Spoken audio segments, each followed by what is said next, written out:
Hi everyone, I am Kaushik. Welcome to my YouTube channel, The Focus Educational Center. So இந்த channel வந்து create பண்ணுறதுக்கு main reason என்ன அப்படின்னா, நிறைய பேர் வந்து இப்போ சின்ன வயசில் பேசிக்ஸை வந்து விட்டுடுறாங்க. ஸோ பேசிக்ஸ் தெரியாமல் விட்டுறதுனால இப்போ அடுத்த கிளாஸில் பார்த்துப்போம், அதுக்கு அடுத்த கிளாஸில் பார்த்துப்போம் அப்படின்னு சொல்லிட்டு மூவ் ஆன் பண்ணி போய்கிட்டே இருக்கிறதுனால அவங்களுக்கு போக போக என்ன ஆகும், அதுக்கப்புறம் அந்த சம்ஸ் எப்படி போடுறாங்க, இது எப்படி வருது அப்படின்றதே தெரியாமல் போயிடும். மெயின் ஃபோக்கஸ் என்ன அப்படின்னா மேத்தமெட்டிக்ஸ். Main focus mathematics. ஆனால் ஃபுல் அண்ட் ஃபுல்லி இது எஜுகேஷன் சம்மந்தப்பட்டது தான். அண்ட் யார் யாருக்கு அப்படின்னா ஸ்கூல் ஸ்டூடெண்ட்ஸ்க்கு, ஆஸ்பிரன்ஸ், அது எஸ்எஸ்சியாக இருக்கட்டும், டிஎன்பிஎஸ்சியாக இருக்கட்டும், பேங்கிங்காக இருக்கட்டும், ரயில்வேஸாக இருக்கட்டும், டோட்டலாக ஆஸ்பிரன்ஸ்க்காகவும் ப்ளஸ் வந்து அடிஷ்னலாக நான் இந்த விஷயம்லாம் தெரிஞ்சுக்கணும்னு விரும்புகிறேன் அப்படின்றவங்களுக்காகவும் தான் இந்த சேனல் வந்து ஸ்டார்ட் பண்ணுறதுக்கான main reason. So most of the ஸ்கூல்ஸ்லேயும் சரி, மோஸ்ட் ஆஃப் த நிறைய யூடியூப் சேனல்ஸும் சரி, ஸோ அது நான் யாருன்னெலாம் சொல்ல விரும்பலை, பட் ஆனால் மோஸ்ட் ஆஃப் த ஸ்கூல்லேயும் சரி, மோஸ்ட் ஆஃப் த யூடியூப் சேனல்ஸும் சரி, பேசிக்ஸ் அப்படின்றது அவங்களும் சொல்லித்தரதில்லை. இப்போ ஸ்கூல்ஸில் தான் வந்து பேசிக்ஸ்லாம் படிச்சிருப்பாங்க அப்படின்னு சொல்லிட்டு ஒரு இடத்துல விட்டுருவாங்க. ஆனால் ஸ்கூல்லேயே பேசிக்ஸ் சொல்லித்தர மாட்டாங்க. இப்போ நான் வந்து டியூஷன் சென்டர் தான் எடுத்துக்கிட்டு இருக்கேன்.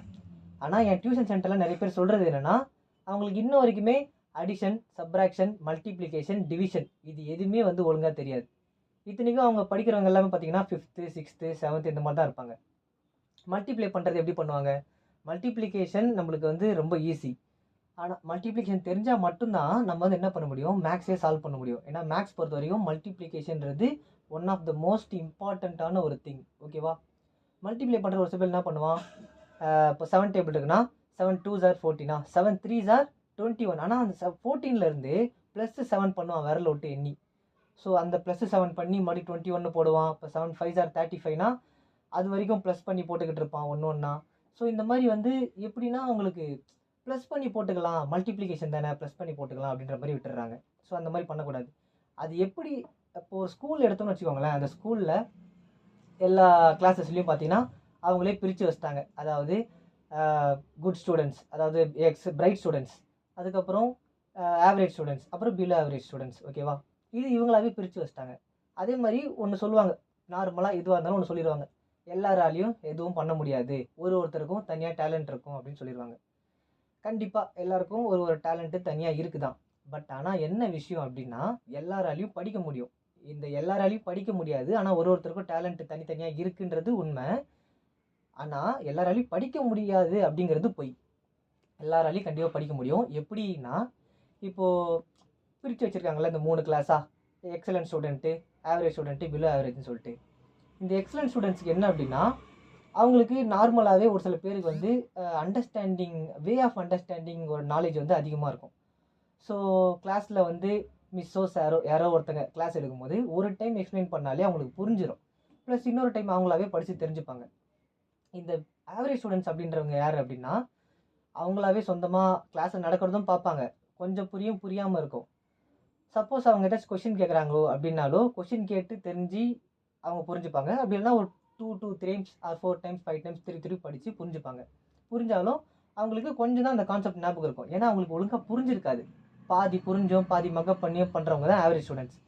இந்த பிலோ ஆவரேஜ் யாருன்னா, அவங்களுக்குலாம் கிட்டத்தட்ட அவங்களுக்கு புரிகிற மாதிரி எடுக்கணும். கிட்டத்தட்ட இப்போ அவங்களுக்கு புரியணும் அப்படின்னா ஸ்டார்டிங் ஆஃப் த பேசிக்ஸ்லேருந்து எடுக்கணும். தப்பே இல்லை. சில பேர் சொல்லுவாங்க, இதெல்லாம் நீ அந்த ஸ்கூல்லேயே படிச்சிருப்ப, சாரி இதெல்லாம் வந்து நீ அந்த கிளாஸ்லேயே படிச்சிருப்ப, இந்த சின்ன கிளாஸ்லேயே படிச்சிருப்ப, இப்போ வந்து கேட்குறியே அப்படின்லாம் சொல்லி தந்துடுவாங்க.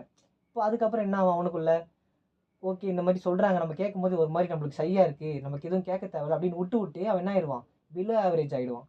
ஸோ இதெல்லாமே வந்து யார் கையில் இருக்குது அப்படின்னா, டீச்சர்ஸ் கையில். அதாவது டீச்சர்ஸ்னு சொல்கிறத விட ஒரு சப்ஜெக்டை, ஒரு கான்செப்டை சொல்லித்தரவங்க எந்த விதத்தில் சொன்னால் உங்களுக்கு புரியுமோ அப்படி சொல்லணும்.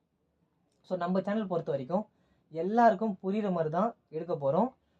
ஸோ இவங்களுக்கு தான் புரியணும், இவங்களுக்கு தான் புரியும் அப்படின்லாம் இல்லை, எல்லாருக்குமே புரியும். எக்ஸலன்ட் ஸ்டூடெண்ட்ஸ்க்கு ஈஸியாக புரிஞ்சிடும். அவங்களுக்கு புரிஞ்சிச்சுன்னா அடுத்த சம் போய்க்கலாம். ஆவரேஜ் ஸ்டூடெண்ட்ஸ்க்கும் ஈஸியாக புரியும். அப்படி இல்லைன்னா அவங்களுக்கு புரிகிற, அதாவது எப்படி சொல்கிறதுனா, இப்போது ஃபார் எக்ஸாம்பிள் ஒரு கொஷின் இருக்குன்னு வச்சுக்கோங்க, அந்த கொஷினுக்கான மீனிங்கே ஒருத்தனுக்கு தெரியல அப்படின்னா அவன் எப்படி அந்த கொஷினை அட்டன் பண்ண முடியும்? இப்போ சப்போஸ் இந்த எக்ஸலன்ட் ஸ்டூடெண்ட்டாக இருக்கான்ல, அவனுக்கு அந்த கொஷின் படித்த உடனே புரிஞ்சதுனால அவன் ஆன்சர் எழுதிடுறான். ஆவரேஜ் ஸ்டூடெண்ட்ஸ்க்கு படிக்கிறான், பாதி புரியுது பாதி புரியல, ஆனால் அந்த பாதி புரிஞ்சதை வச்சு ஏதோ ஒன்று எழுதுறான், அதனால அவன் ஆவரேஜ். இந்த பிலோ ஆவரேஜுக்கு படிக்கிறான், ஒன்றுமே புரியல, அதனால அவன் எழுதலை, அவ்வளோதான், சிம்பிள். அப்போ என்ன பண்ணணும், அந்த பிலோ ஆவரேஜ் ஸ்டூடெண்ட்ஸ் இருக்கான்ல அவனுக்கு கிளாஸ் எடுக்கிற மாதிரி எடுத்தாதான் 3 பேருமே எக்ஸலன்ட் ஸ்டூடெண்ட்ஸாக படிப்பாங்க. ஸோ நம்ம சேனல் தொடங்குறதுக்கான காரணமே இந்த ஒரே ஒரு ரீசனுக்காக தான். பேசிக்கே ஒருத்தனுக்கு ஸ்ட்ராங்காக இல்லை அப்படின்னா அடுத்து வரக்கூடிய அடுத்தடுத்த ஸ்டெப்ஸ் எதுவுமே வந்து அவனுக்கு ஸ்ட்ராங்காக இருக்காது.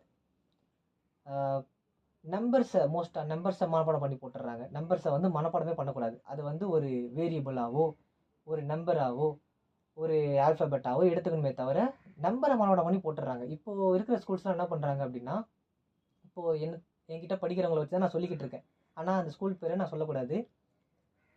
உங்களுக்கு தெரிஞ்சால் நீங்கள் வேணால் நினச்சிக்கோங்க, கேட்டுக்கோங்க யார்கிட்டயாவது. ஒரு சில ஸ்கூல் வந்து நல்ல ஸ்கூலாகவும் இருக்கும். ஈஸியாக எல்லாருக்கும் சொல்லித் தருவாங்க, எல்லார் மேலேயும் கேர் எடுத்துப்பாங்க. ஸோ அந்த மாதிரி இருக்குது. நான் சொல்கிறது மோஸ்ட் ஆஃப் த ஸ்கூல்ஸை சொல்கிறேன். ஓகேவா? அதான் இந்த மாதிரி படிக்கிறவங்கள வச்சு தான் அவங்க என்கிட்ட சொல்கிறத வச்சு தான் நான் இந்த ஒரு முடிவே எடுத்திருக்கேன். ஸோ அவங்களுக்கு நான் என்ன பண்ணுவேன்னா, ஃபஸ்ட்டு எடுத்த உடனே டேபிள் சொல்லி தருவேன்.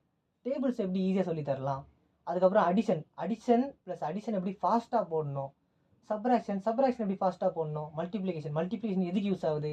இப்போ நம்ம படிக்கிறோம், எல்லாருக்கும் ஒரு டவுட் இருக்கும். இப்போ நான் இதெல்லாம் படிக்கிறேன், இதெல்லாம் எனக்கு எங்கே யூஸ் ஆக போகுது, நான் ஏன் உட்காந்து படிச்சுக்கிட்டு இருக்கேன் அப்படின்னு சொல்லிட்டு கேட்பாங்க. நம்ம படிக்கிறது எல்லாமே எல்லா இடத்துலையுமே யூஸ் ஆகுது. சப்போஸ் இப்போ வந்து பார்த்தீங்கன்னா ஆட் பண்ணி போடுறாங்கல்ல, இப்போ ஆட் பண்ணி விரல் விட்டு எங்கேயும் போட்டுக்கிறாங்கன்னு வச்சுக்கோங்க.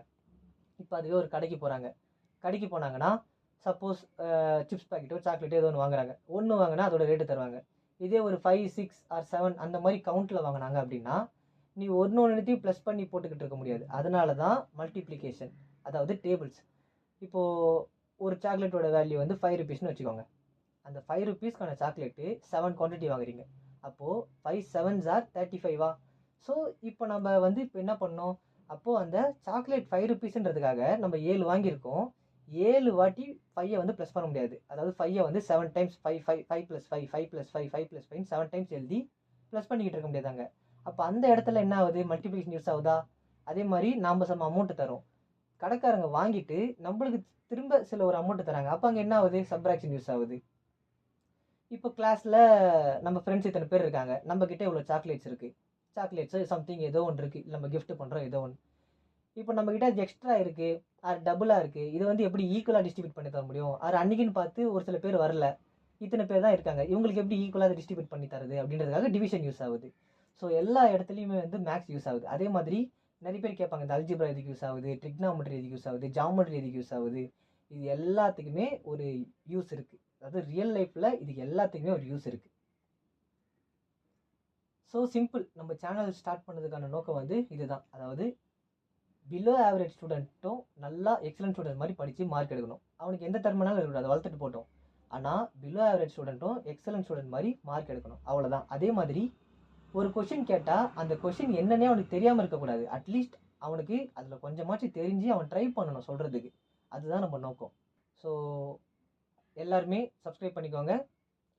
புரியலன்னு கேட்டுருங்க. வீடியோவில் நான் உங்களுக்கு புரிகிற மாதிரி அதே வீடியோவை வேறு மாதிரி சொல்லி போட்டு விட்றேன்.